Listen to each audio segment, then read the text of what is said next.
Today, I have a very, very special guest, someone whose backstory and experiences she has leveraged for what she does now. So, let me tell you about her because you can do the same thing. Susan Ireland is the co founder of Seasons Leadership, a professional coaching and consulting services business that she started with her business partner and colleague, Debbie Collard. Their objective is to make leadership excellence the worldwide standard. Susan consults with leaders at all levels to enhance leadership and business acumen, encourage self discovery, and turn challenges into positive results. Prior to her current role, Susan spent 30 years at the Boeing Company holding a number of director level business operations leadership roles. She also played a key role on the original leadership team that built and established a new digital aviation business for Boeing Commercial Airplanes. At Boeing, Susan navigated and leveraged the complexities of large global organizations. Following her time with Boeing, Susan played a strategic role in a startup company that developed, manufactured, and installed hydrogen systems on diesel engines. There, she provided expertise in steering the design, implementation, and management of business processes.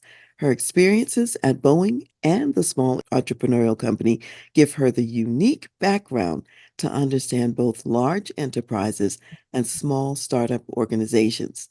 Susan holds a Bachelor of Arts in Communications from the University of Washington and a Master of Science in Management from Antioch University.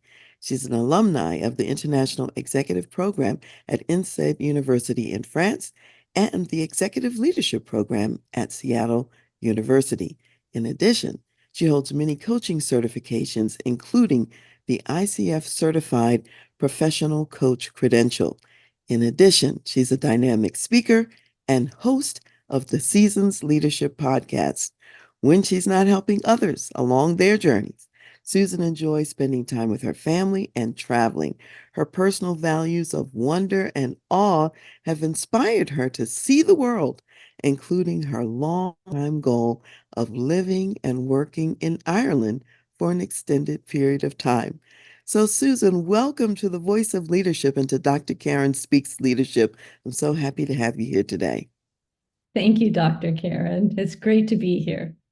Absolutely wonderful. And you have such a rich background in history, and I want people to hear all about it. And we'll start a little bit with the present and what you're doing right now. So tell us, how did you and your business partner, Debbie, get the idea to start Seasons Leadership? Well, Dr. Karen, it was really kind of spontaneous. I retired from Boeing in 2016, and I knew at that time I was going to start my own coaching business because I love coaching and I had already kind of got my head around that. That's what I was going to do.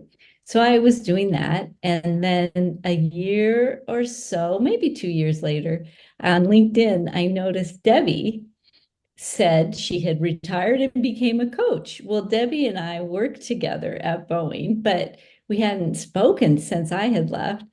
And so I connected with her and we started talking about, why she became a coach. And it was very similar to why I did.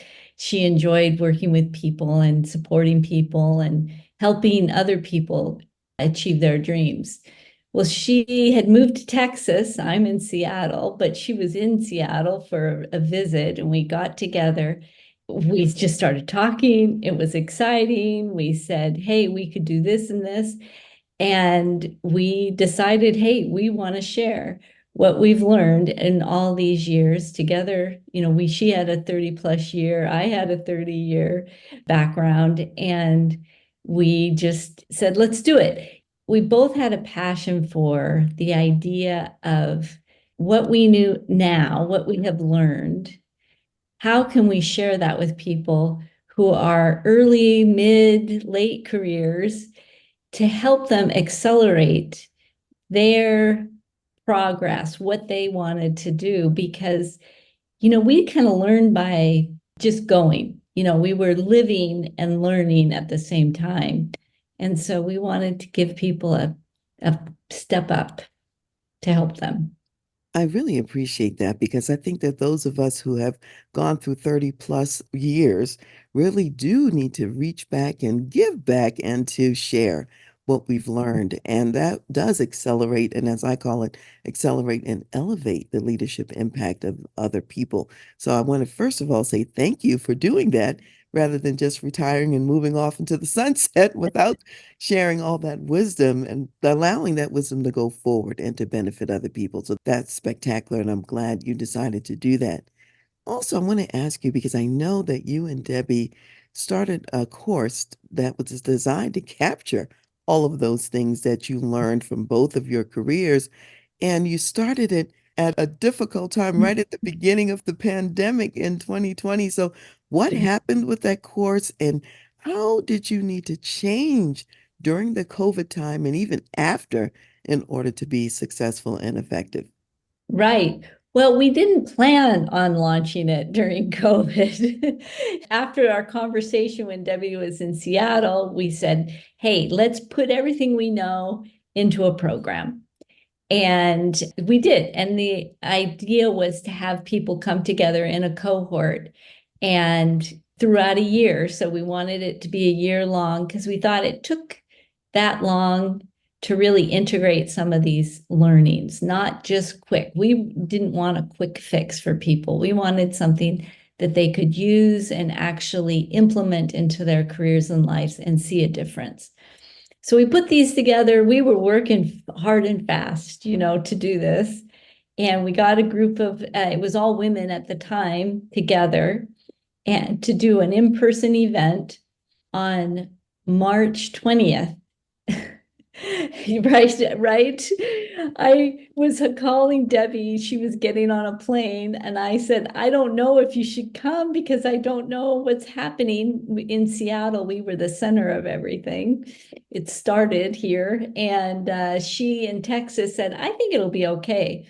She had no idea, the different environments that we were in. But actually, we had a great first cohort. It was a weekend long. We were the only people in the hotel. The hotel was very generous, and we had food and we had everything we needed. It was a great cohort. But after that, as we all know, everything shut down. Debbie got back to Texas, and then the planes stopped, right?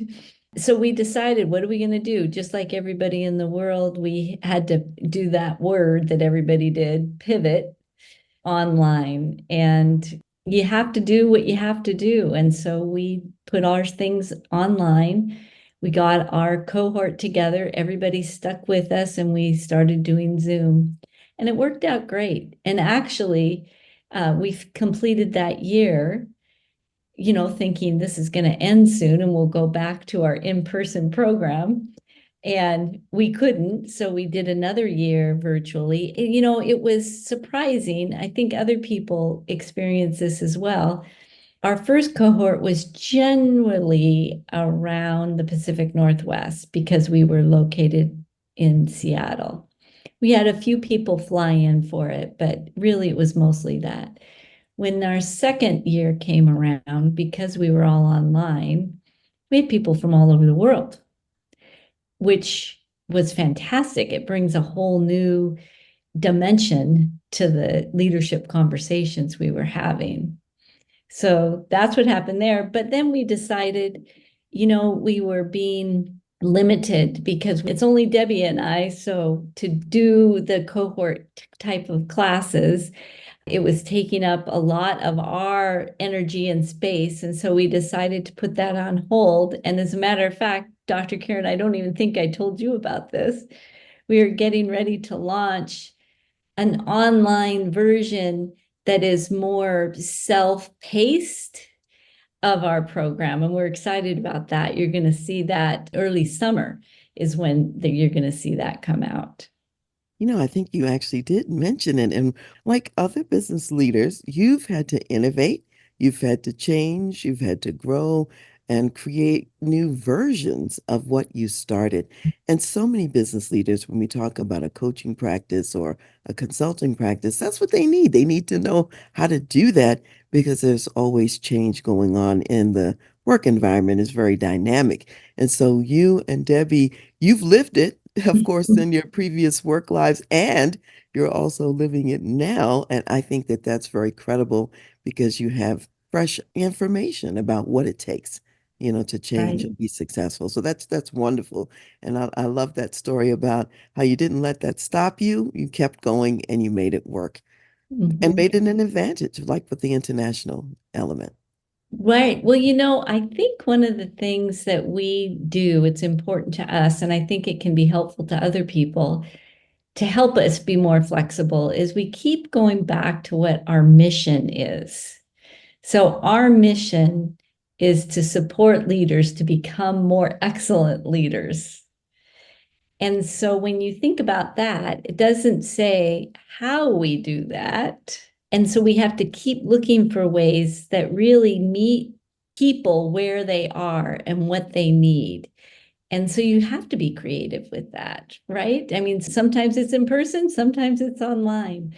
But because that's important to us to support leaders today, that's why we keep going.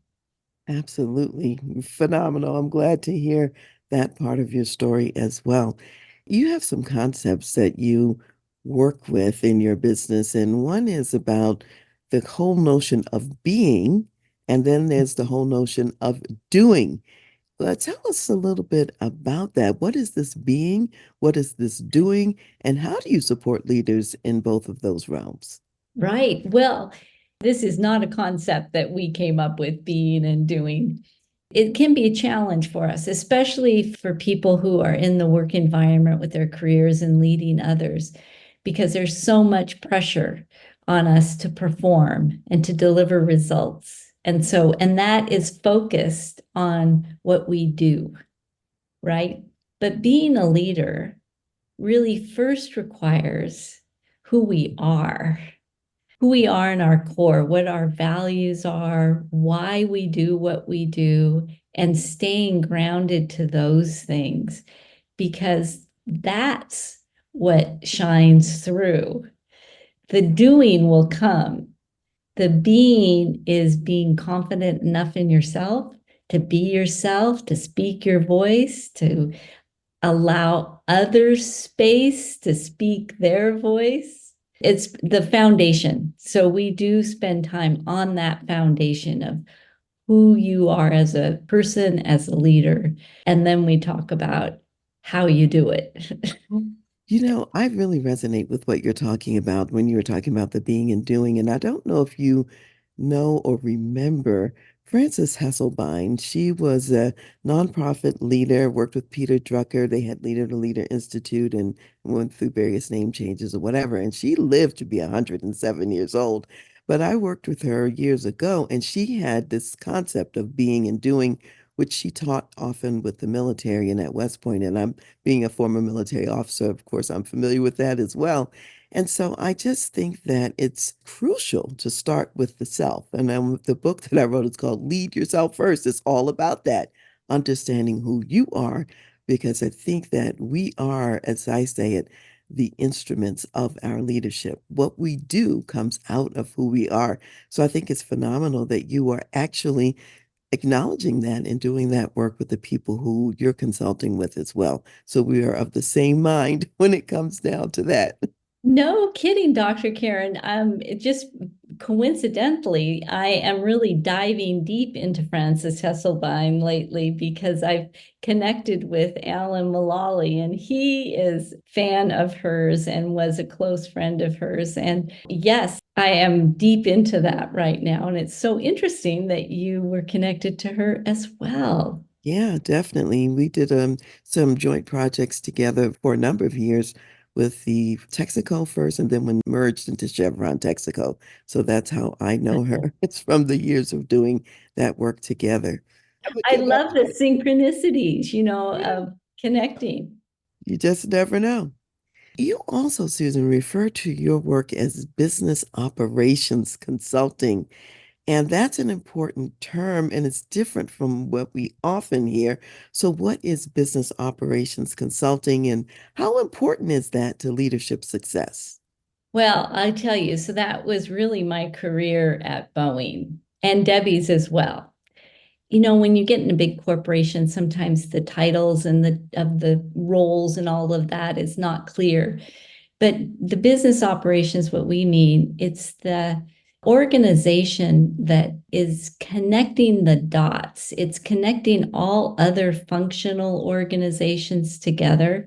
It's describing the plan, putting it all together, the schedule, and the processes that the organization needs to run. It's kind of like the running the organization on the inside. And it's the space between all the different functions, the connection of it. And most often, what I have found is organizations, big and small, don't know about this or they don't do it very well and they don't know what is wrong with their organization. Why aren't we working? Why aren't we communicating? How come, the left hand doesn't know what the right hand is doing? And that's what the business operation function is. It's integrating it all together so everybody knows the plan that we're on, how we're doing on that plan, who needs to do what and when in order to meet our goals. When I hear you talk about this, Susan, I think a lot about the word alignment, making sure that all parts are aligned. And also the word systems comes to mind, having the right system so that all of this can be done. And I know that you address leadership and management systems. So say a little bit more about that. What are some of those pieces that people often forget? Right. Well, when you have a leadership systems, first of all, you can start at it, and this is very high level, but understanding who is the leaders, who are they, what are their roles, how they interact together, who is responsible for what, how do they agree to work, what are their operating principles, what are the behaviors that they want to live by. So what's the system that they're going to implement so that they all are working together. And this takes time and dialogue between all the leaders. There's no one system. I can't say like this is what everybody needs to do. It's not a cookie cutter kind of a thing. You go in and you work with the leaders and they participate as they develop their leadership system and then their operating principles. Then, when you talk about a management system, that is the operating rhythm. It's how do you, in an organized, predictable way, manage your business. For example, we advocate having a BPR, a business plan review. This is something that we got right from Alan Mullally. Once a week, a business, a company, an organization has a business plan review where the whole leadership team gets together. And this is for big corporations or small businesses like Debbie and I, we do it every week. And you look at your plan, and everybody has their part of the plan and they report this is how it's going, and this is where I need help. This is what's going well, that kind of thing. So everybody knows what's happening in the business. It's very transparent. Everything, financials, human resources, engineering, operations, supply chain, everybody is reporting because everybody has an important piece of the business. So you have that in a weekly rhythm. It can go fast. It sounds kind of onerous. People, when I first talk to them about this, they say, you got to be crazy. I have no time for that. Well, let me tell you, it can go pretty fast, but you can get ahead of problems. You can tackle problems when you have a whole team working on it rather than just one person. Then you have everything is in a system. You look at your financials regularly, you look at your talent in your company regularly. Everything is in a rhythm, and everybody knows what that rhythm is so they can prepare for it. And it takes away the chaos that sometimes running a business can have. It's like really having the system in place and a rhythm so that what occurs on a regular basis, you're not reinventing the wheel every week to deal with it. You already have the process in place to analyze and look at what you're doing. And I know you say that people usually know that these things are important and know what to do, yet at the same time, they often don't do it. And I just heard you say one of the reasons they might not is they think it's going to take longer than it really does. They don't Mhm. understand that they either take a little bit of time and do it now up front or a lot of time on the back end because they didn't do it. So what else gets in people's way? Why do they not do these things that they know are relevant? One of the big things is they haven't experienced it. So they've only experienced the chaos. That's what their models are. Like, this is what it means to run a company. I'm doing everything, I'm fighting fires, I'm the person in charge, and I need to answer every question. And that's just the way it is. And you can get pretty far that way sometimes, but that has a lot to do with luck. So, but putting a system in place feels constraining. And I think that some people feel like, I want to be free. I want to do whatever I want to do. But when you have an organization that's following you, it feels too chaotic to them. If they have a system, they know what's happening. I think another reason might be ego, like, I know best, so I'm going to do it. And that doesn't always work. Absolutely. So let's turn back the clock a little bit, and I'm going to ask you some things about Boeing. And you worked with a lot of successful people there. Tell us a little bit about what you learned about successful people and how they operate. Right. I was super lucky. Working at Boeing really was a great career. And the people there were so dedicated and really, I believe, the smartest people in the world. Really. And if I had a question about, like, how does that airplane fly? I was not an engineer, so what about that part? What does that part do? There was somebody always very generous with their time and expertise to explain it to me. It was great in all functions, which was wonderful. So that was amazing to be around people who were at the best of the best. So that was great. What I learned from that is those people who are the best of the best, the people who had the most impact on me, were very generous with their time, with their advice, with their ideas. And what I learned from them is to allow space for other people to learn. When I started, I was a communications major and I went into industrial engineering, which I didn't even know what that was at the time. But they put you in and they gave you a job and then they trained you how to do it. And I found it interesting. And so I looked to other people to learn more. So that's a big one, is to share what you know with others around you. Yeah, and leave space for the learning because I think creating a culture of learning is certainly a key to success in Yes. business if people will focus on that. What other lessons would you say that you learned from Boeing and being there? What else did you learn that you're even taking with you now and using it? Right. Well, one of the positive things is that you always have to keep learning, even though, I came from a communication degree and my job wasn't in communications. My job was moved into business operations.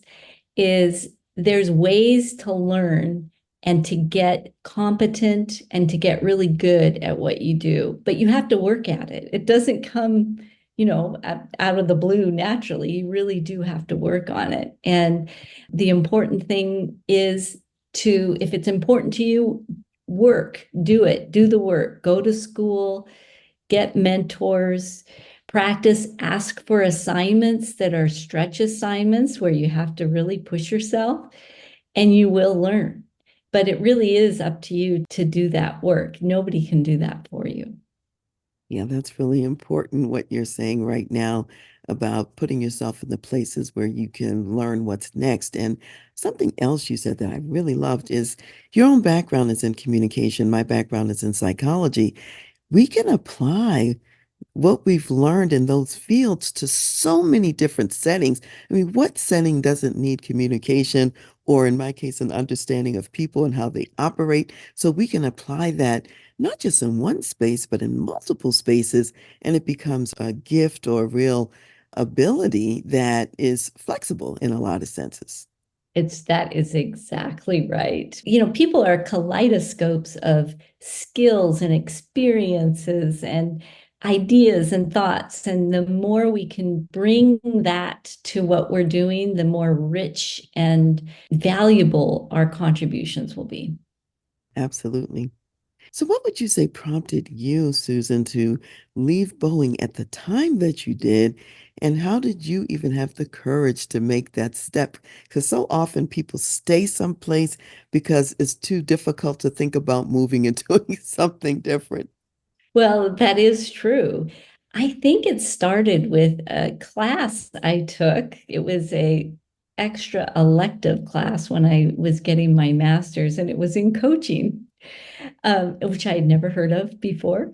And I thought this is interesting. And I did coach people that I worked with, and I did really work with, I love working with people. And so I took it and I really liked it. And the professor said, you can do this as a career. And I thought, what do you mean? I don't even know what that means. She said, people will pay you for this. And I said, I don't know about that. I pushed it off to the side, but I think there was a seed in there that I thought, well, maybe someday I'll look at this. As part of that class and that professor, she was great. We did a values exercise.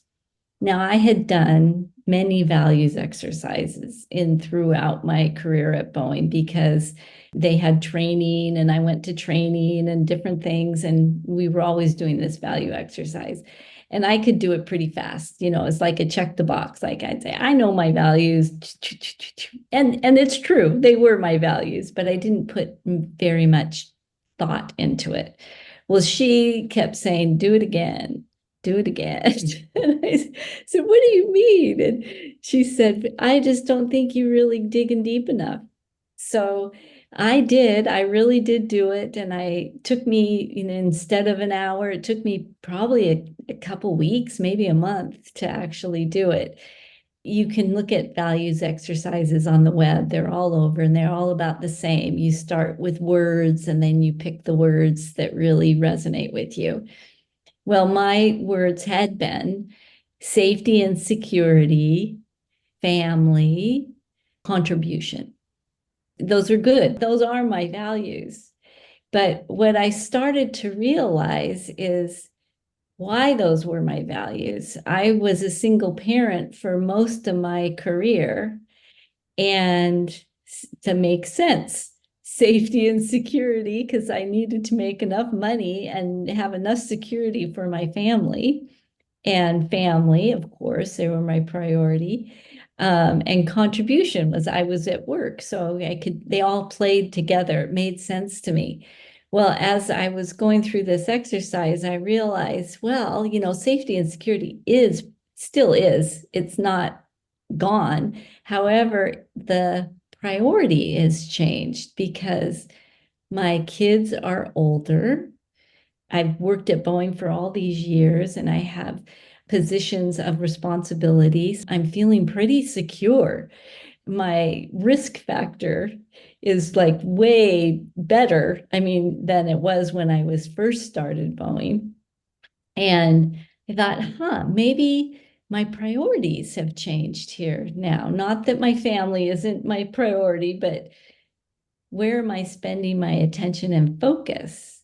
So the contribution was still there, but then I said, like, what is it that really lights my fire and gets me going? And so I was thinking about this, and I came up with wonder and awe. And that I knew that was it. When I was a little girl, what were the things that I used to dream about? And I wanted to be an astronaut and travel the world and do things like that. And I thought, yeah, I do. I still am that person and I want that. And I have space in my life now to do that. I still have my responsibilities, but I have more space that I could pay attention to that. And that's from then on, I started making my decisions with that in mind. So if I had a new job, I thought, would this give me wonder and awe? Is this, and for me, that means, is it something new? Am I going to be learning something? Is it a great project? And if the answer was yes, I took it.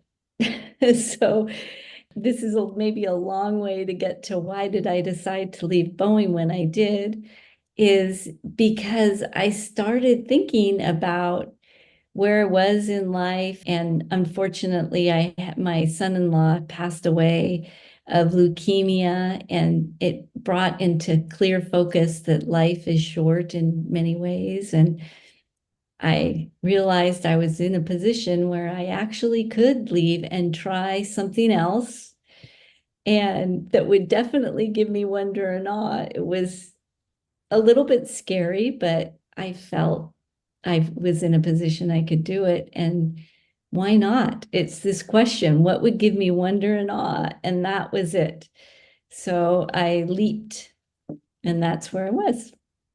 That's a great story, and it's a great example about how we can live our lives by our values and also how the values can shift in terms of priority over time. Because when I think about safety and security, it almost feels like the opposite, if you will, of wonder and awe.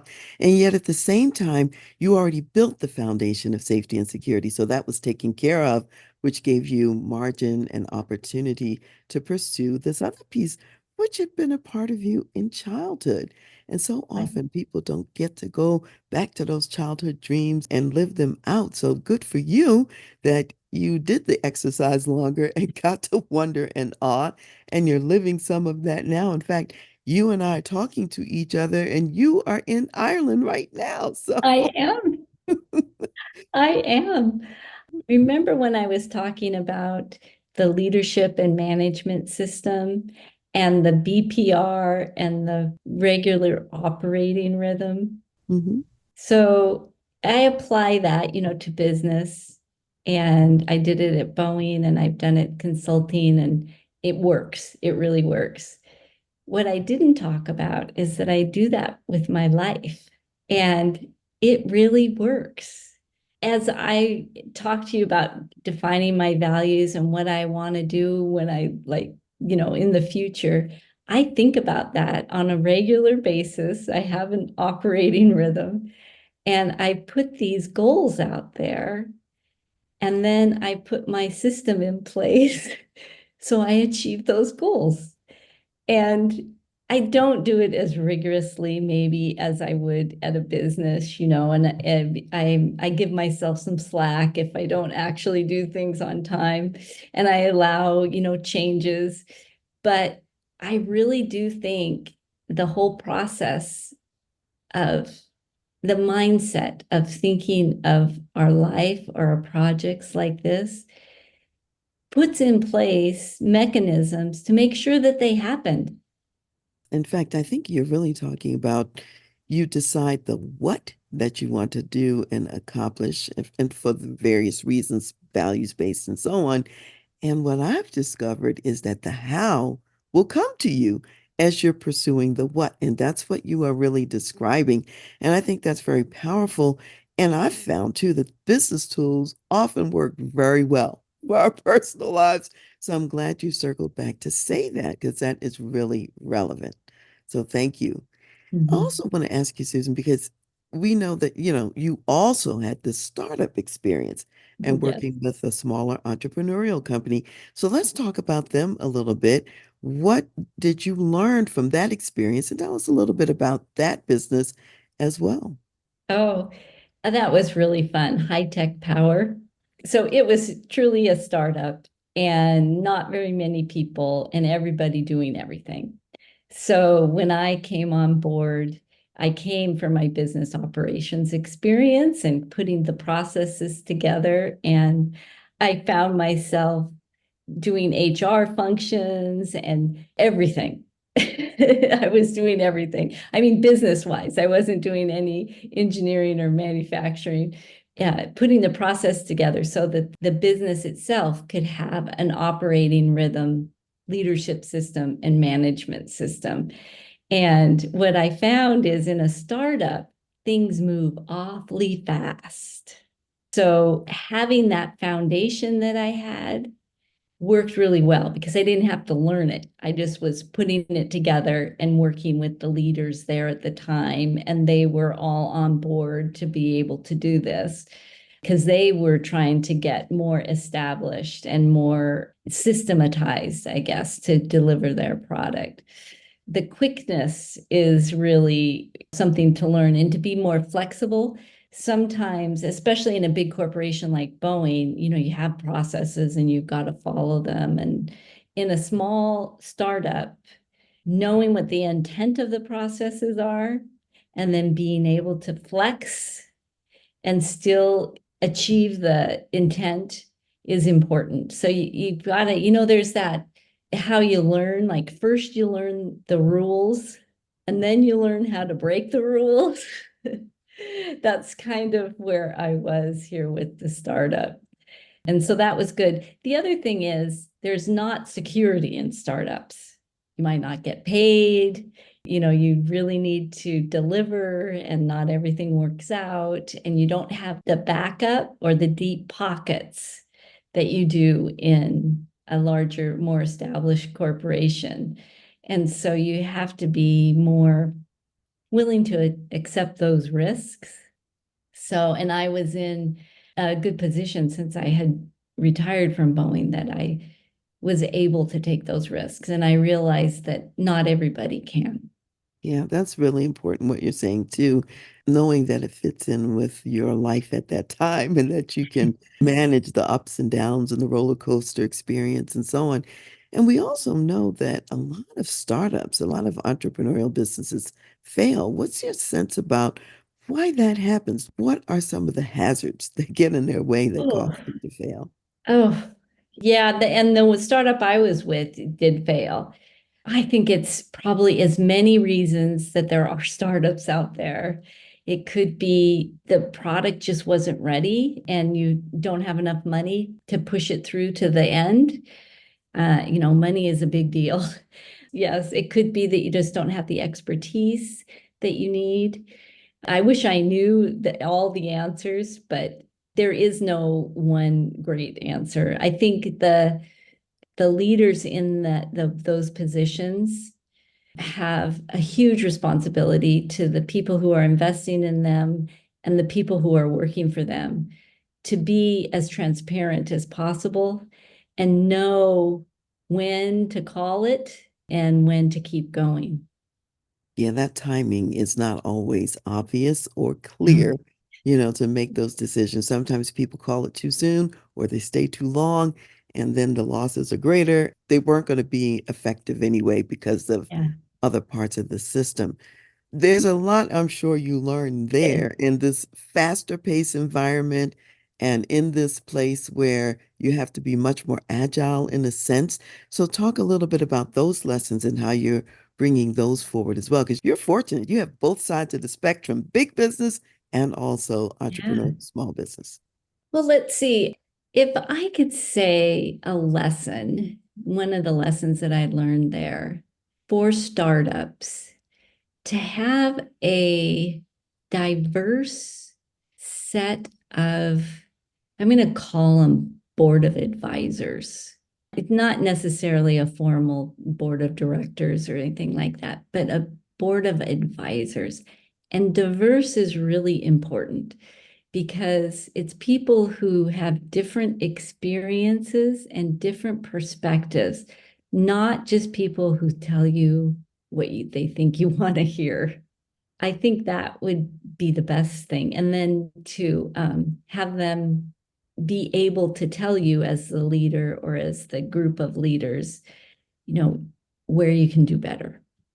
Yeah, that's really important because it's a recognition of the fact that no one person has all the skills needed to run a business.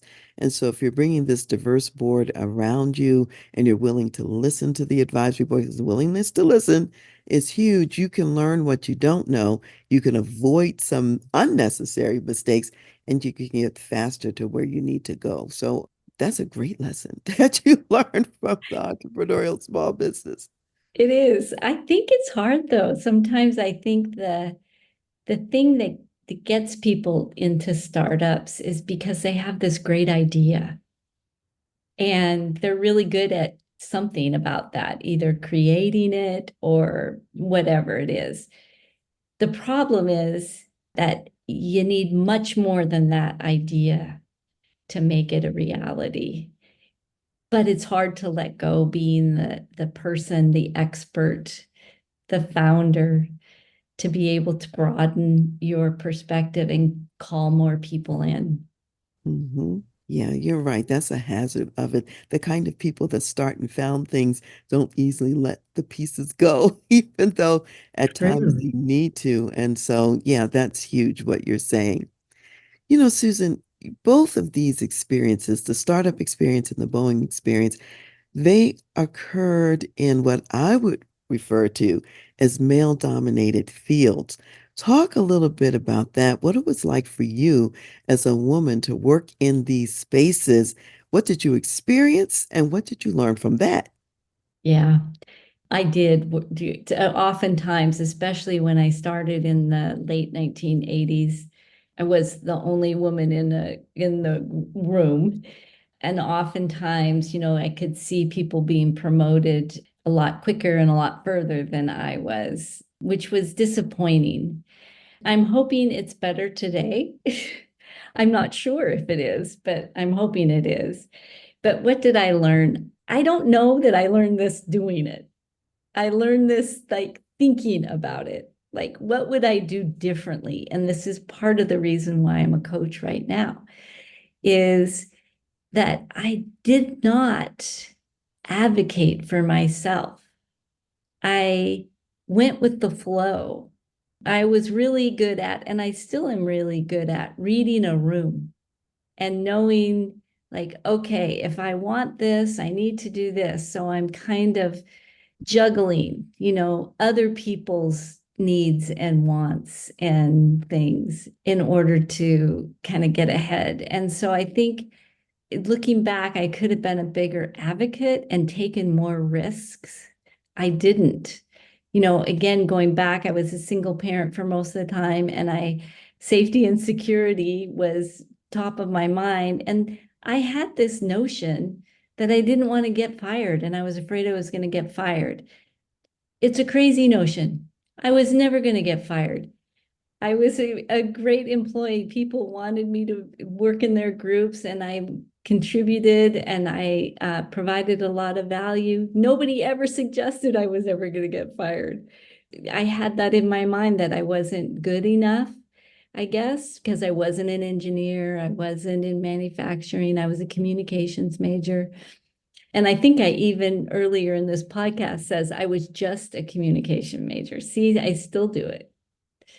I think I could have taken my career more in my own hands, got training earlier than I did. I waited for, Boeing had a training program and everything, but you had to be a certain level before you could take certain classes and that kind of thing, which is great. I mean, it's a big corporation. That's fine. They got to have their own program. Doesn't mean I have to stick with it. And that's where I would have done things differently. So I heard a lot of things there that as women may be listening to this show that they can take away. One is to advocate for yourself, to include yourself in the group that needs to be developed a service, so to speak. So it's not just thinking about others, which you do naturally, putting yourself in that list. What do I need next and now? And taking the risk to sometimes do it earlier to do it in a different rhythm than what the company might do on their own.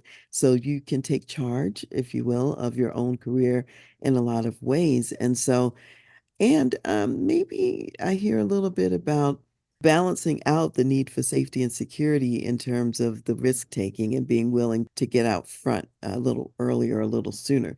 What else would you advise women to think about today based on your experience that we haven't said yet? Let's see. I would say get a coach, get somebody to talk to. And it doesn't have to be, a paid coach, but you can get a mentor. You can do it with your colleagues. You push each other. Sometimes we can see something in another person that they can't see for themselves.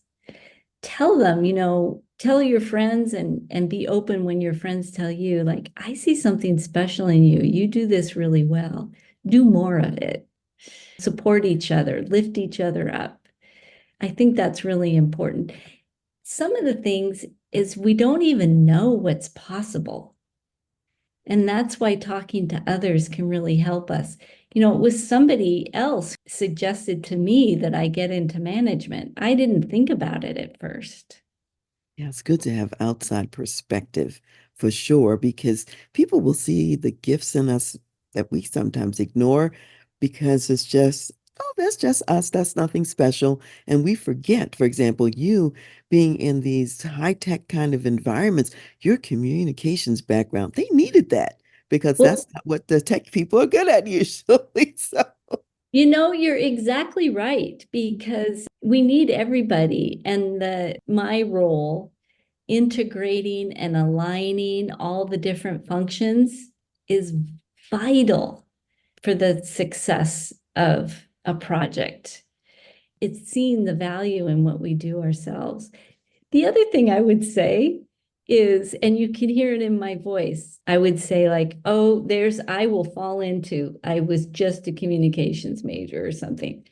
Just because I do that and say that and think that sometimes, I don't let myself off the hook. I still have to step up and perform and show up and be a leader. I'm not perfect. Yeah. I love that. I mean, accept yourself with the imperfections because you're still making a great contribution is the bottom line. Of Oh, course we are, and nobody's perfect. And so it's like, in spite of everything, still do what you need to do. exactly. You are working with a number of people now, and you've seen clients, and you're looking at the business optics of today and into the future. What are some of the challenges that people are facing most in the world today, so far as leadership or business operations? Well, I'll just say for leadership, people are tired and burnt out. Mm. I hear it every single day. They're trying their best, they're tired and burnt out. So, the thing I think people can do, and this is so hard, is to take care of themselves.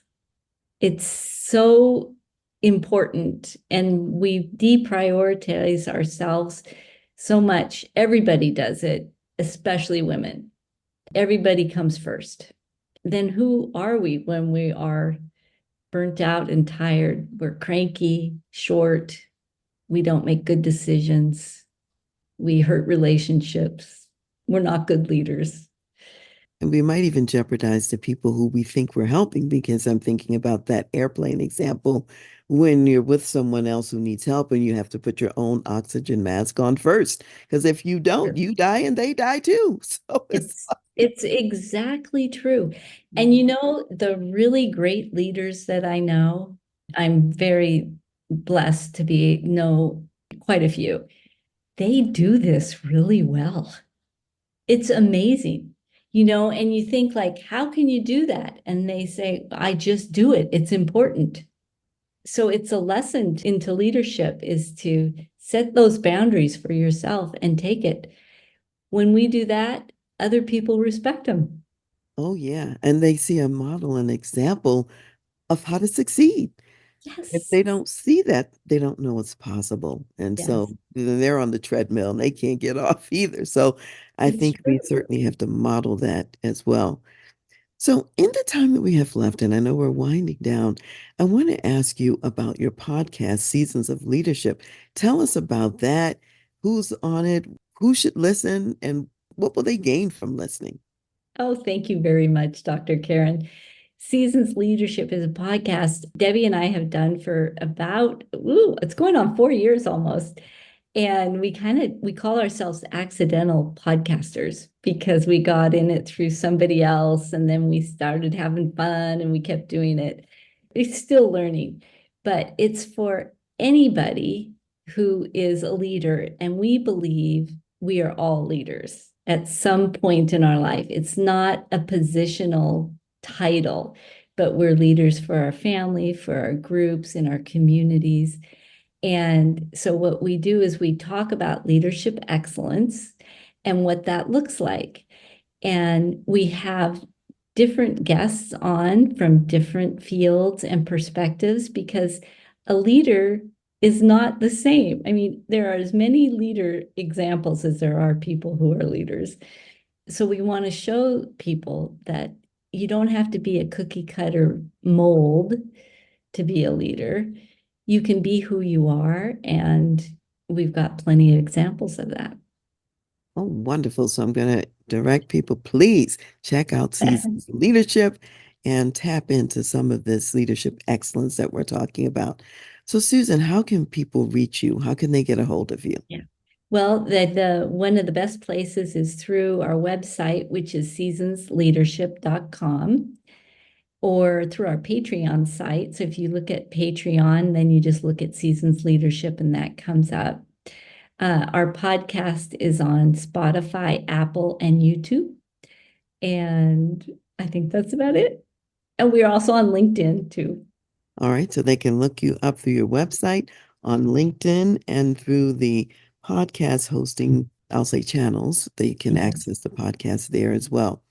So, Susan, you've shared a lot of deep wisdom with the community already that comes from big business and small business as well. What additional words of wisdom do you want to leave for my community of corporate business executives and leaders? I appreciate what leaders are doing. I think we need excellent leaders because that will change the world for the better. Leaders can lead with humility, love, and service, and the world will be better. Well, amen to that part. Humility, love, and service. I'm a proponent for all three of those. Thank you so much, Susan, for being with me today. I really appreciate it and for sharing your love and humility and service even to the community today. Thank you. Thank you. And so today, as we are closing out our show, I'd like to share a Bible verse that comes from Proverbs, the 18th chapter and verse 15. And it says, "The heart of the prudent acquires knowledge, and the ear of the wise seeks knowledge." And everything we've been talking about today is about how to get additional knowledge and also wisdom, which is that knowledge applied, and to go outside of yourself sometimes to get it, whether it be your board of advisors, whether it be a coach, a mentor, or a consultant that you might bring in, or people on your team. We are doing this work together and collaboratively and in co-creation. So all the best to you as you pursue excellence in leadership. Thanks for being here, and we'll see you next time. Hi, this is Dr. Karen here today, and I want to share some important insights with you about Spirit Wings Kids Foundation, a 501(c)(3) organization that's doing wonders across the globe and especially in Uganda. And today I have with me Donna Johnson, who's the founder of Spirit Wings Kids and a member of the board. And today she's going to tell us about the permaculture farm that they have started. Donna, tell us all about it. Thank you, Dr. Karen. For decades, we've been supporting the Orphanage and Family Network in Uganda. And in 2018, my son is a permaculturist, and we had acres that we dedicated to his planting. And it was just amazing. And he also taught them how to do permaculture. and it's flourishing. In fact, during the pandemic, it saved lives. 203 families were fed during the pandemic. And so it's such a miracle that God just called us to plant that garden at the time that we did. Thank you so much, Donna. Thank you so much for your work in Uganda. And a couple of other things I want people to know. As a permaculture farm is self-contained in many ways, depending on how they're growing the crops. You don't have to use pest control. You don't need fertilizer.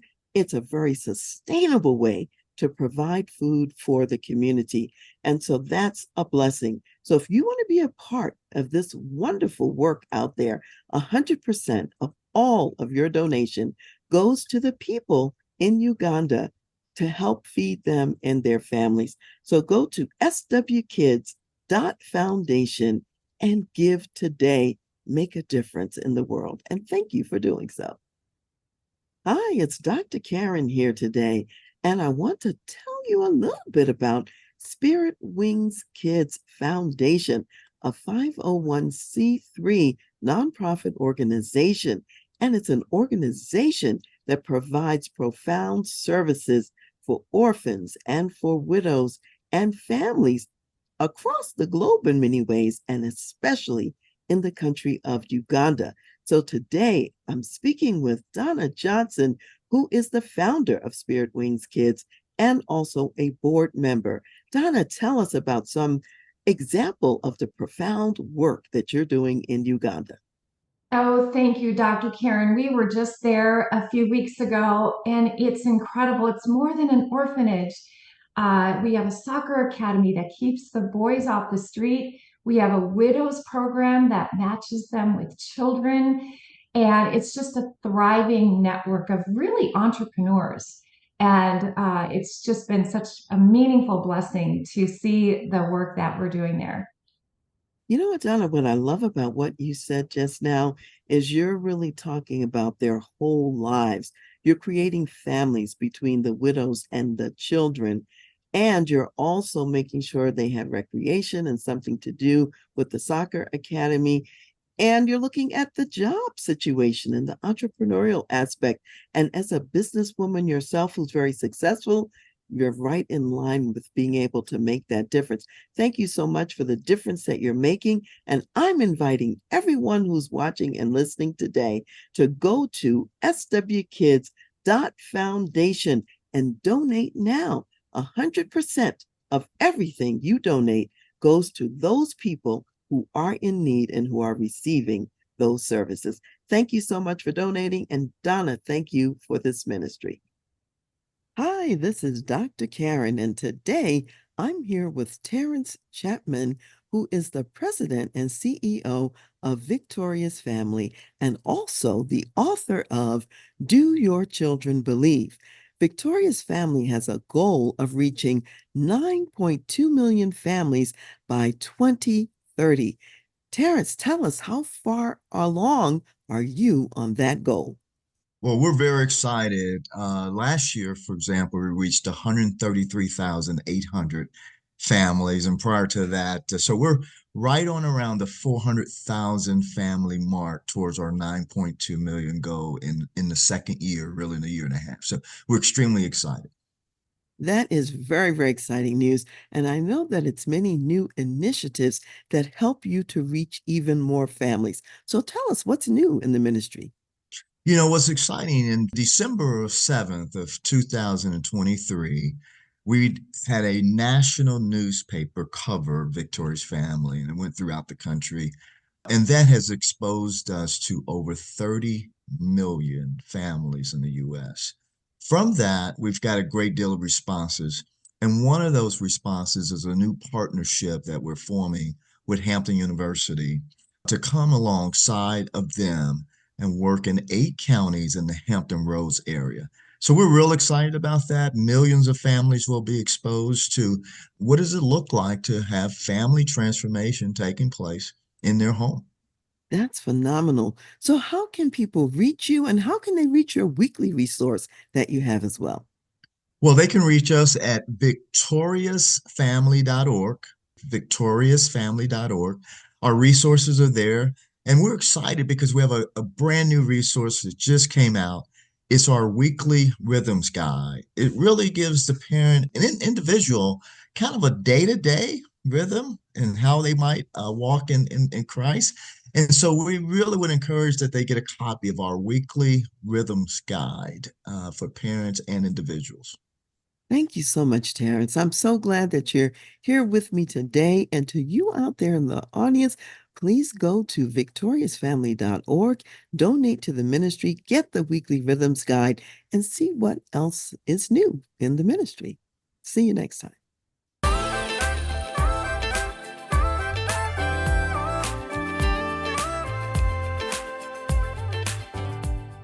You've been listening to The Voice of Leadership with me, Dr. Karen Wilson Starks. And I want to give a special thanks to jazz saxophonist Ron McMillan for granting us permission to use his gifted music on our show. Thanks for listening, and remember to go to my website, transleadership.com, for more strategies, insights, and leadership resources.